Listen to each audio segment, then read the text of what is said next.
एक सिंपल सवाल पूछते हैं। अगर एक चीफ मिनिस्टर इलेक्शन हार जाए, दैट इज वो मेजॉरिटी लूज कर दे और फिर भी रेजिग्नेशन देने से मना कर दे, तो क्या होता है? क्या वो ऑफिस में रह सकता है? क्या गवर्नर उसे हटा सकता है? और क्या कॉन्स्टिट्यूशन में यानी कि संविधान में इसका कोई क्लियर आंसर दिया गया है? अब वेस्ट बंगाल में एग्जैक्टली यही सिचुएशन क्रिएट हो गया है, जिसमें कि बीजेपी ने मासिव विक्ट्री क्लेम की है और रिपोर्ट्स के अकॉर्डिंग बीजेपी ने क्लियर मेजॉरिटी क्रॉस कर ली है। ठीक है, तो ममता बनर्जी की जो पार्टी है, जो टीएमसी है, उसे ह्यूज सेटबैक, मतलब पॉलिटिकल सेटबैक फेस करना पड़ा है। और सबसे ड्रामेटिक डेवलपमेंट ये है कि ममता बनर्जी ने रिजाइन करने से मना कर दिया है। उन्होंने क्या कहा है? उन्होंने कहा है कि मॉरली वी हैव वन, और इलेक्शन प्रोसेस जो है वो कॉम्प्रोमाइज था और वो रिजल्ट को फुल्ली एक्सेप्ट नहीं करेंगे।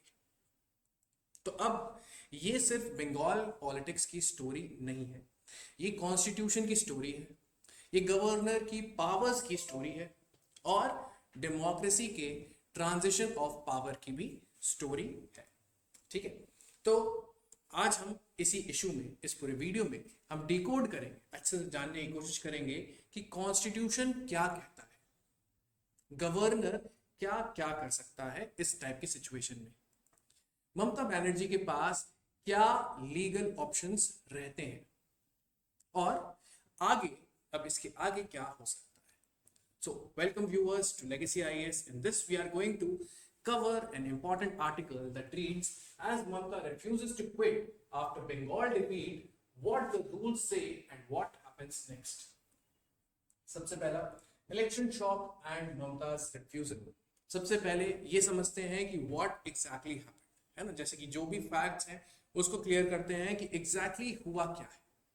तो 2026 जो कि ये साल है, वेस्ट बंगाल असेंबली इलेक्शन में बीजेपी ने हिस्टोरिक विक्ट्री सिक्योर किया। रिपोर्ट्स के according BJP crossed 200 seats in the 294 member assembly. और टीएमसी टीएमसी जो 2011 से बंगाल में पावर में थी, वो ड्रास्टिकली रिड्यूस हो। तो सबसे सिंबॉलिक डेवलपमेंट ये है कि ममता बनर्जी खुद अपनी कॉन्स्टिट्युएंसी लूज कर, है ना। मान लीजिए कि 2011 से आप पावर में है और जो अभी present sitting chief minister Mamata Banerjee है, उनको अपनी कॉन्स्टिट्युएंसी से भी हाथ धोना पड़ा। तो किस तरीके की मासिव पॉलिटिकल डिफीट ये है। ठीक है, अब नॉर्मली क्या होता है? नॉर्मली ये होता है कि इलेक्शन हारने के बाद इनकम्बेंट चीफ मिनिस्टर रिजाइन करता है ना। गवर्नर फिर विनिंग पार्टी को गवर्नमेंट बनाने के लिए इनवाइट करता है। लेकिन यहां पे एक ट्विस्ट है। वो ट्विस्ट क्या है कि ममता बनर्जी ने कहा है कि मैं रिजाइन नहीं करूंगी।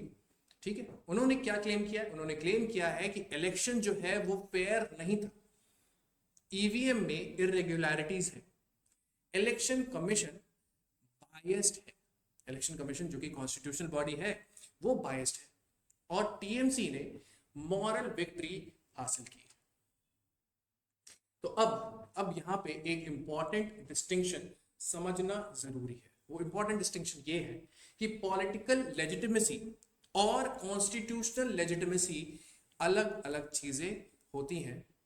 पॉलिटिकली कोई मॉरल विक्ट्री क्लेम कर सकता है, लेकिन कॉन्स्टिट्यूशनली नंबर्स मैटर।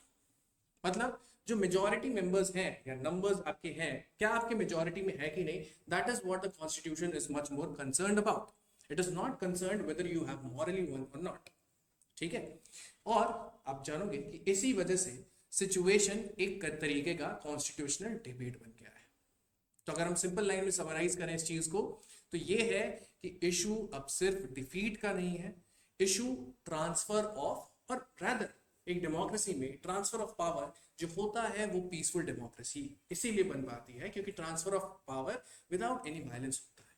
ठीक है, और उस चीज को आज क्वेश्चन में ले आया गया है। अब आगे देखते हैं कि what does the Constitution say with respect to governor, with respect to majority, and with respect to the rules that are mentioned as a provision within it. यानी कि कॉन्स्टिट्यूशन क्या कहता है। तो अब इंडियन कॉन्स्टिट्यूशन डायरेक्टली ये नहीं बोलता कि इलेक्शंस हारते ही चीफ मिनिस्टर ऑटोमेटिकली रिमूव हो जाएगा। ये ऑटोमेटिक प्रोसेस नहीं है, मतलब कि ऐसा नहीं है कि आप हार गए तो अब आपको अपने आप ही कोई प्रोसेसेस ही नहीं होंगे और ऑटोमेटिकली आपको निकाल दिया जाएगा, रिमूव कर दिया जाएगा। लेकिन कॉन्स्टिट्यूशन का एक कोर प्रिंसिपल जो है वो क्लियर है। वो ये है कि चीफ मिनिस्टर तभी ऑफिस में रह सकता है जब तक उसके पास असेंबली का कॉन्फिडेंस हो। असेंबली का कॉन्फिडेंस होना बहुत जरूरी है, तभी जाके चीफ मिनिस्टर अपने ऑफिस में बैठ सकता है। इसका मतलब ये है कि मेजॉरिटी सपोर्ट एसेंशियल है। और अब इलेक्शन रिजल्ट्स क्या इंडिकेट करते हैं? इलेक्शन रिजल्ट्स इंडिकेट करते हैं कि बीजेपी के पास मेजॉरिटी है, तो नेचुरली गवर्नर का जो रोल है वो एक्टिवेट होता है। और गवर्नर क्या करता है? गवर्नर बोलता है मेजॉरिटी पार्टी को गवर्नमेंट फॉर्म करने के लिए और उसको इनकरेज करता है, उसको इनविटेशन देता है। अब यहाँ पे वही ट्विस्ट कि अगर इनकम्बेंट सीएम रिजाइन ना करे तो क्या होगा? तो यहाँ कॉन्स्टिट्यूशनल मैकेनिज्म इंपॉर्टेंट बन जाता है। ये कॉन्स्टिट्यूशनल मैकेनिज्म क्या है कि गवर्नर करंट सीएम से बोल सकता है कि असेंबली फ्लोर पर मेजॉरिटी प्रूव कर, है ना, अगर आप मेजॉरिटी प्रूव करते हो तो हम आपको आगे कंटिन्यू करने देंगे। And this is something that is called the floor test. ठीक है। सुप्रीम कोर्ट, अब सुप्रीम कोर्ट की बात करते हैं।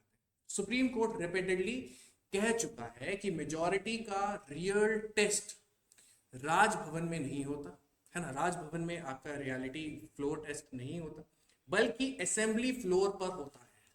यानी कि you actually have to get the numbers and that has been stated by the supreme court as well. तो अगर सीएम मेजॉरिटी प्रूव नहीं कर पाता, then government effectively loses its legitimacy. और फिर गवर्नर और क्या कर सकता है? वो एक ऑल्टरनेटिव गवर्नमेंट को इनवाइट कर सकता है। यहाँ पे एक बहुत इंपॉर्टेंट पॉइंट ये है कि रेजिग्नेशन पॉलिटिकल कन्वेंशन है ना, ऐसा नहीं है कि वो कहीं लिखा हुआ है, it is just a political convention. लेकिन मेजॉरिटी जो है, जो मेजॉरिटी का नंबर स्पेसिफाई किया गया है कि इतने नंबर्स होने चाहिए, आपके मेजॉरिटी में होने चाहिए, आप इंजॉय मेजॉरिटी को करना चाहिए, और it has to be verified through a floor test, that is a constitutional necessity. Simple line में ये बात है कि चेयर डायरेक्शन से जो स्पीच है उनसे नहीं, बल्कि असेंबली मेजॉरिटी से सरवाइव करती है। अब आगे चल के देखते हैं कि what are Mamata Banerjee's option. क्या क्या ऑप्शंस है उनके पास? That is legal, political, strategic options. सबसे पहला लीगल चैलेंज। लीगल चैलेंज यानी कि इंडियन इलेक्शन लॉ के under defeated candidates election results को चैलेंज कर सकते हैं। ठीक है। ग्राउंड्स क्या हो सकते हैं?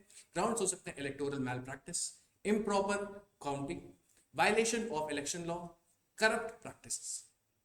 और रिपोर्ट्स के अकॉर्डिंग ममता बनर्जी के साइड ने ईवीएम, बैटरी लेवल्स और इलेक्शन इरेगुलरिटीज को रेज कर रहा है। Second point, political mobilization. Political mobilization यानी कि ममता को पॉलिटिक्स कन्फ्रंटेशन बेस्ड रहा है ना। वो इशू को क्या कर रही हैं? वो इशू को डेमोक्रेसी अंडर थ्रेट का नैरेटिव में कन्वर्ट कर सकती है। ये एक तरीके का पॉलिटिकल मोड होगा जो वो दे सकती है। Third, moral legitimacy argument. Moral legitimacy argument, ठीक है। ये स्ट्रैटेजी ऑफन यूज होती है जब लीगल डिफीट को पॉलिटिकल रेजिस्टेंस में कन्वर्ट करना होता है। Fourth, opposition rebuilding. Opposition rebuilding, remember politics short term defeat और लॉन्ग टर्म सर्वाइवल दोनों ही होता है। ममता ऑलरेडी सिग्नल दे चुकी हैं that I will be back. लेकिन यहां एक लिमिटेशन है। वो लिमिटेशन क्या है कि कॉन्स्टिट्यूशन इनडेफिनेटली अनसर्टेनिटी को अलाउ नहीं करता।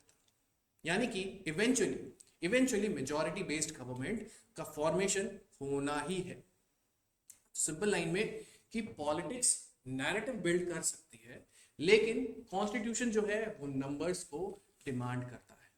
तो अब पूरी तरीके से what is the bigger lesson that we have here with respect to democracy, defeat and transfer of power. तो सबसे पहली बात, peaceful transfer of power is critical. मतलब कॉन्स्टिट्यूशनल मोरालिटी में ये फाइनल अंडरस्टैंडिंग है कि ये पूरे इंसिडेंट में constitutional morality is something that must be embedded. Democracy की बात करें तो डेमोक्रेसी सिर्फ इलेक्शंस का नाम नहीं है, democracy peaceful transfer of power का भी नाम है। विनिंग इंपॉर्टेंट होता है, लेकिन डिफीट हैंडल करना उससे भी ज्यादा इंपॉर्टेंट हो जाता है। तो सेकंड है constitutional morality also matters. Constitutional morality matters, इसमें यह है कि कॉन्स्टिट्यूशन सिर्फ रिटन रूल्स नहीं होते। कई जगह पे आप पाओगे कि कॉन्स्टिट्यूशन जो है वो साइलेंट है, कहीं पे आपके जो प्रोविजंस हैं वो साइलेंट है ना। And it is also not possible to write down each and every clause, everything in the provisions itself, anticipating what will happen in the future. And in this case the discretion has to be in line with the constitutional morality, मतलब ethics को भी attach करना पड़ेगा। तीसरी चीज, political legitimacy versus constitutional legitimacy. मतलब आप morally disagree कर सकते हो, आप पॉलिटिकली प्रोटेस्ट कर सकते हो, लेकिन कॉन्स्टिट्यूशनल सिस्टम अल्टीमेटली नंबर्स और प्रोसीजर पर ही चलता है। चौथी बात, institutions tested during defeat. Institutions tested during defeat, जैसे कौन कौन से इंस्टीट्यूशंस यहाँ पे हम लोग टेस्ट होते हुए देख रहे हैं, जैसे governor, election commission of India, courts, political parties, सब अब स्क्रूटनी में आ जाते हैं। And finally democracy depends on acceptance of mandate. मतलब कि डेमोक्रेसी जो है वो ट्रस्ट पर सरवाइव करती है। अगर एवरी डिफीट को कॉन्स्पिरेसी बता दिया जाए तो पब्लिक ट्रस्ट जो है वो ऑटोमेटिकली वीकन हो जाता है। लेकिन अगर जेन्यून, अगर आपका ग्रीवांस जो है वो जेन्यून है और वो इग्नोर किया जाए, तब भी डेमोक्रेसी वीकन किया जाता है। तो therefore balance is something that is very very essential. So now ask yourself, democracy का रियल टेस्ट कब होता है? क्या वो विक्ट्री के टाइम पे रियल टेस्ट होता है या फिर वो डिफीट के टाइम पे? यहाँ पे फाइनल लाइन जो आप याद रख सकते हो is that in a democracy winning elections give power but accepting the outcomes gives legitimacy. और इसी लेजिटिमेसी पे कॉन्स्टिट्यूशनल डेमोक्रेसी सर्वाइव करती है। Thank you so much.